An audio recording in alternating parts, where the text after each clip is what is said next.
রুমাল নাই ভাই, রুমাল নাই।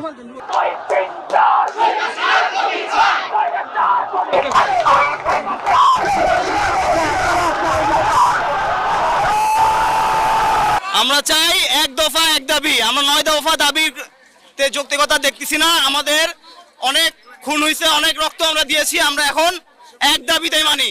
আমি এক দাবি হবে হাসিনার পতন চাই। পদত্যাগ নয়, পতন হবে। পতনের মাধ্যমে দেশের মানুষ মুক্তি পাবে এবং এই 2024 সাল আগস্টের মাস আমরা এই পতনের মাধ্যমে আমরা আমাদের অধিকার ফিরে চাই, আর কিচ্ছু চাই না। ধন্যবাদ। আমাদের সাধারণ ছাত্র, সাধারণ মানুষের একটাই দাবি, আমরা কোনো খুনি সরকারের অধীনে থাকতে চাই না। আমরা চাই সাধারণ জনগণের নির্বাচিত একটা সরকার যারা ছাত্রদের